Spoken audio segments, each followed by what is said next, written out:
Hi there, welcome to this tutorial for the ukulele play-alongs of Baby Shark that can be found on the Uke Play-alongs channel. What we're going to do in this video is, first of all, we'll talk about the chords you need for GCEA ukulele, then we'll talk about the chords you need for baritone DGBE ukulele, and then we'll talk about strumming. If you want to support the work on this channel, there are three things you can do. First of all, you can like this video.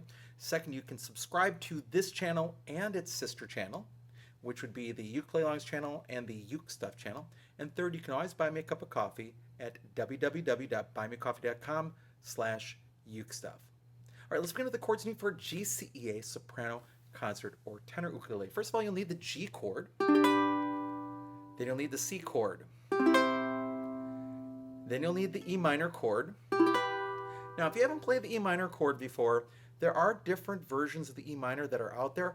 I like, especially for this song, with high G, GCEA ukulele, putting my first finger on the first string, 2nd fret, my second finger on the 2nd string, 3rd fret, and my ring finger on the 3rd string, 4th fret, and leaving the 4th string open. If you're playing a low G ukulele, you may want to do a different version of the E minor where you'd put the 1st and 2nd fingers down, but then the 3rd finger would play the 4th string, 4th fret, and the pinky would play the 3rd string, 4th fret. Because sometimes in linear, that version of E minor does not work so well. And then finally you have a D chord. And on ukulele you have a number of ways you can play the D chord. I usually put my first finger at the top of the 3rd string, 2nd fret, and my other two fingers down underneath it, like an upside down V. The books show you fingers 1, 2, and 3 in a row. You can also put fingers 2, 3, and 4 in a row. You can use 2 fingers and cover strings 4 and 3 with one finger, and then with the 2nd finger cover string 2, leaving the 1st string open. Or you can bend your ring finger in such a way that you cover strings 4, 3, and 2, leaving string 1 open. It doesn't matter, just please don't play it with your thumb. And those are the 4 chords you need to play Baby Shark on GCEA soprano, concert, or tenor ukulele. Now let's talk about baritone. On baritone, first of all, you'll need the G chord, then you'll need the C chord, then you'll need the E minor chord, and then you'll need the D chord. And those are the 4 chords you need to play Baby Shark on baritone DGBE ukulele. Now let's talk about strumming.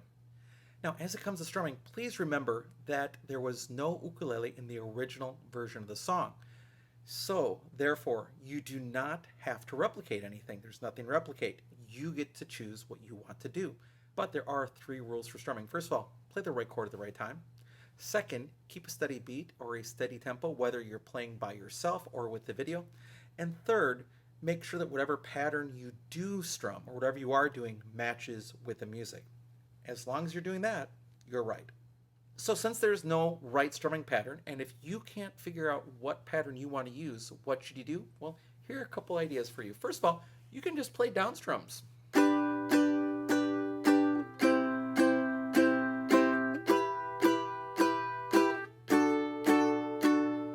That would work. You could also play all up strums. Rest up, rest up, rest up, rest up. This is a little harder to do. 1, 2, 3, 4.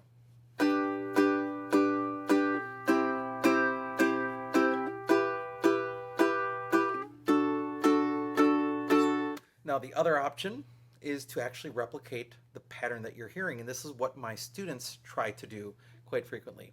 And that sounds something like this.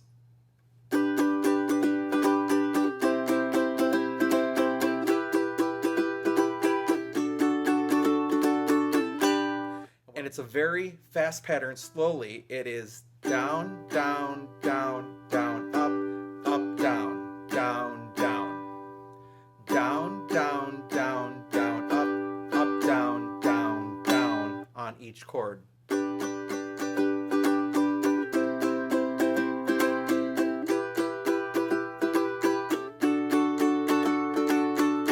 Do you have to do that? No. But get it slow first. And you'll notice my hand isn't freezing.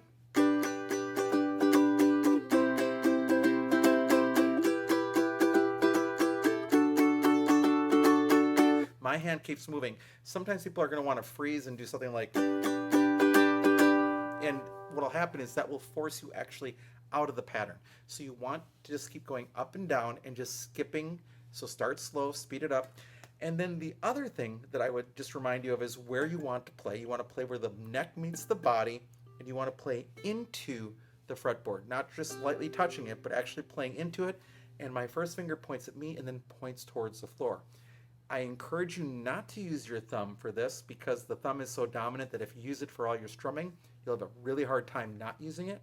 You can use a pick, however. There are leather and felt picks that are made really for ukulele, and you could use one of those if you can't handle the finger strumming, which is what I allow my students to do because I want to remove barriers from them if they just want to play and, for example, not end up with like a bloody finger, which has happened. So those patterns and those chords are all you need to do to be successful on Baby Shark. The standard GCA and baritone versions are on the Uke Play-Alongs channel. Just look up Baby Shark, Uke Play-Alongs, and you'll find it. So thanks so much for joining me for this video. I hope you're having a great day, and I'll be back soon with some more Uke stuff for you.